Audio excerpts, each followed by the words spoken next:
Everyone, हम लोगों ने चैप्टर स्टार्ट कर दिया था। हम लोगों ने इलेक्ट्रॉनिक्स का जो एरा था वो पढ़ लिया था। हम लोगों ने ये देख लिया था कि इलेक्ट्रॉनिक्स कैसे डेवलप हुआ या कैसे मॉडिफिकेशन हुए हैं या कैसे इम्प्रूव हुआ है। अब हम पढ़ते हैं कंप्यूटर का जो जनरेशन्स चेंज हुई हैं, इनमें जो चेंजेस आए हैं, जो मॉडिफिकेशंस हुए हैं, जो इम्प्रूवमेंट आए हैं, वो कैसे आए हैं, क्या क्या आए हैं, वो हम देखते हैं। Computer generations are directly related to the era of electronics development because computer were made using of electronic devices of that era. अब क्या होता है कि जैसे जैसे इलेक्ट्रॉनिक का जो एरा चेंज होता गया वैसे वैसे कंप्यूटर का भी जनरेशन्स चेंज होती गई हैं। जैसे कि फर्स्ट एरा था जो इलेक्ट्रॉनिक्स का, उसमें वैक्यूम ट्यूब्स थे, तो कंप्यूटर में वैक्यूम ट्यूब्स लगे। जो सेकेंड एरा स्टार्ट हुआ उसमें ट्रांजिस्टर्स आ गए, कंप्यूटर में भी ट्रांजिस्टर्स आ गए। थर्ड एरा आया जिसमें आईसीज़ आ गई थी, आईसीज़ में फिर कंप्यूटर में भी आईसीज़ आई। तो जो भी इलेक्ट्रॉनिक का जो भी एरा चला है उसके अकॉर्डिंग कंप्यूटर में भी चेंजेस आए हैं। तो हम स्टार्ट करते हैं फर्स्ट जनरेशन कंप्यूटर से। ये 1942 से लेके 1955 तक चला था। फर्स्ट जनरेशन कंप्यूटर वर वॉल्यूमियस, मतलब कि वॉल्यूमियस का मतलब होता है ज़्यादा जगह घेरने वाला, ठीक है, वॉल्यूमिनस। अब साइज़ में ये बहुत बड़े थे। They made use of vacuum tubes, ENIAC, UNIVAC, EDSAC, ये कुछ इसके एग्जाम्पल से फर्स्ट जो जनरेशन कंप्यूटर हैं ये इनके नाम है। एनियक एक कंप्यूटर था जो फर्स्ट कंप्यूटर इसको बोल सकते हैं, जनरल पर्पस कंप्यूटर बना था फर्स्ट कंप्यूटर, वो था एनियक। अब हम पढ़ते हैं फर्स्ट जनरेशन में क्या क्या चीज़ें थी, क्या क्या खामियां थी। Their size was very large, बहुत साइज़ में बड़े थे। सेकेंड है the speed was very slow. ENIAC का जो कहा जाता है कि एनियक को एक कैलकुलेशन करने में या एक एडिशन करने में, सॉरी, 3 एडिशन करने में 1 सेकेंड लगता था। मतलब एनियक कंप्यूटर 1 सेकेंड में 3 एडिशन कर सकता था या फिर 3 सेकेंड में एक मल्टीप्लिकेशन कर सकता था। मतलब 3 to 5 सेकेंड्स, 3 से लेके 5 सेकेंड लगते थे एक मल्टीप्लिकेशन करने में, और एक डिवीजन को करने में उसको 15 सेकेंड लगते थे। उस टाइम के हिसाब से वो बहुत फास्ट था। आज हम मिलियंस ट्रिलियंस 1 सेकेंड में कर सकते हैं कैलकुलेट, लेकिन उस टाइम पर वो चीज़ बहुत फास्ट थी, जहाँ पे वो 3 कैलकुलेशन या 3 एडिशन 1 सेकेंड में कर पा रहा था। दे जनरेटेड मतलब लॉट ऑफ हीट्स। अब हीट, बड़े कंप्यूटर्स हैं, बिजली ज़्यादा लगती थी, इसलिए गर्मी बनती थी। गर्मी इतनी ज़्यादा बनती थी कि कंप्यूटर को ठंडा रखने के लिए उनको एसीज़, एयर कंडीशनिंग का यूज़ करना पड़ता था, या फिर बहुत ऐसे रूम्स रखने पड़ते हैं जहाँ पे हवा आती जाती रहे। Heavy air conditioner was required for them, जैसा कि मैंने कहा कि एयर कंडीशनिंग की ज़रूरत लगती थी। They were not reliable because of vacuum tubes. अब वैक्यूम ट्यूब्स की वजह से ये ज़्यादा रिलायबल भी नहीं थे, ज़्यादा भरोसेमंद नहीं थे, ये कभी भी ख़राब हो जाते थे। सेकेंड जनरेशन कंप्यूटर जो स्टार्ट हुई वो है 1955 से लेकर 1964। 1964 में आईसीज़ आ गए थे और 1955 में आपके ट्रांजिस्टर्स एरा आ गया था, जैसे कि हमने अभी पढ़ा था थोड़ी देर पहले। Transistor was smaller and more reliable substitute of vacuum tube. अब जो ट्रांजिस्टर्स थे वो वैक्यूम ट्यूब्स थे, छोटे थे और ज़्यादा रिलायबल थे, ज़्यादा भरोसेमंद थे। Although transistor was invented in 1948 but it was used in computer in the year of 1958। यहाँ पे लिखा हुआ है कि जो 1955 में सेकेंड जनरेशन स्टार्ट हो गई थी, लेकिन कंप्यूटर्स में 1958 में ट्रांजिस्टर्स का यूज़ स्टार्ट हुआ था, 10 साल बाद। मतलब कि ट्रांजिस्टर बनने के 10 साल बाद इनको कंप्यूटर में लगाना जाना स्टार्ट हुआ। It was less expensive and smaller than the smallest vacuum tube. अब ये जो मतलब वैक्यूम ट्यूब से जो ट्रांजिस्टर वाले कंप्यूटर थे ये छोटे थे, काफ़ी छोटे थे, काफ़ी सस्ते थे। मतलब एक छोटा सा वैक्यूम ट्यूब अगर रखा जाए उसके मुकाबले काफ़ी सस्ते थे ये, और काफ़ी छोटे थे। It consume less power and produce very little heat. Heat अभी भी ये करते थे, ये हीट अभी भी ये जनरेट करते थे, क्योंकि सिस्टम का साइज़ अभी भी पहले से कम हुआ था, लेकिन इतना भी कम नहीं हुआ था।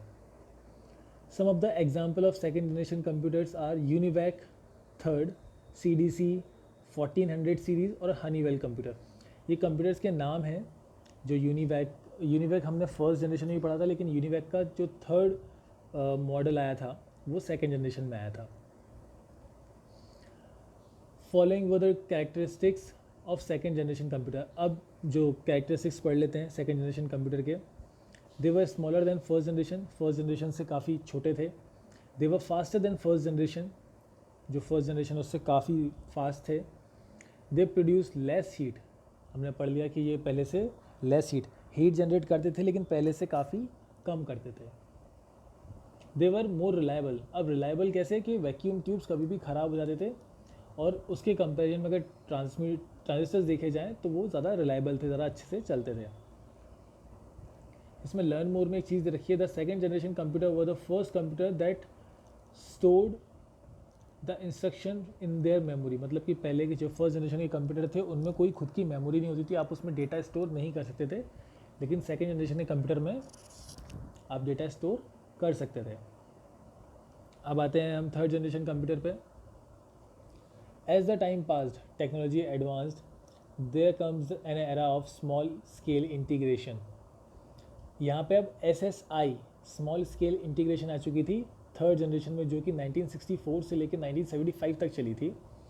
टेक्नोलॉजी थोड़ी सी एडवांस हो गई थी। टेक्नोलॉजी एडवांस हुई है मतलब मॉडिफिकेशंस हुए होंगे, इम्प्रूवमेंट हुए होंगे, जो पहले की जो खामियां थी अब नई जनरेशन में वो ख़त्म हो जाएंगी। Due to SSI small scale integration technology it was possible to put 10 to 20 transistors circuit onto a very small chip less than 5 mm square called microchip। अब क्या हो गया था कि यहाँ पे जो SSI स्टार्ट हुई, SSI के ऊपर एक 5 mm का एक स्क्वायर था, एक चिप थी जो सिर्फ 5 mm की थी। उसके ऊपर 10 से लेके 20 ट्रांजिस्टर के सर्किट्स लगाए जा सकते थे। अभी तक क्या होता है कि एक एक सर्किट हमें अलग अलग लगाना पड़ता था, लेकिन यहाँ पे क्या हुआ कि एक ही चिप के ऊपर हम 10 से 20 ट्रांजिस्टर्स लगा सकते थे। Third generation computer made use of micro chips, these chips वो कॉल्ड ICs। अब यहाँ पे जो IC का स्टार्टिंग हो चुकी थी, IC लगना स्टार्ट हो गई थी। IC एक 5 mm की छोटी सी चिप थी जिसके ऊपर 10 से 20 मतलब 10 से लेकर 20 ट्रांजिस्टर्स तक लग सकते थे। लर्न मोर में एक चीज़ रखी है, keyboard and monitor were also introduce in third generation computer along with the operating system. मतलब उससे पहले तक कीबोर्ड और मॉनिटर्स काम नहीं करते थे। उससे पहले तक कंप्यूटर में कीबोर्ड्स और मॉनिटर नहीं थे, ना ही ऑपरेटिंग सिस्टम था। ऑपरेटिंग सिस्टम मतलब आपका ये विंडोज़ होता है, जो विंडोज़ हुआ, एंड्रॉयड हुआ, ये सब चीज़ें नहीं थी। Since an IC was capable of holding many transistors, hence third generation computer was smaller in size and faster in speed। अब क्या हुआ कि ICs एक बार में या एक चिप पर काफ़ी ट्रांजिस्टर्स रख लेती थी, तो उससे क्या हुआ, कंप्यूटर्स छोटे हुए लेकिन फास्ट भी हुए। सेकेंड जनरेशन के मुकाबले थर्ड जनरेशन के कंप्यूटर और छोटे हो गए और फास्ट हो गए। Few popular third generation computer were IBM 360। कुछ ये इस जनरेशन के जो कुछ पॉपुलर कंप्यूटर्स थे उनके नाम है।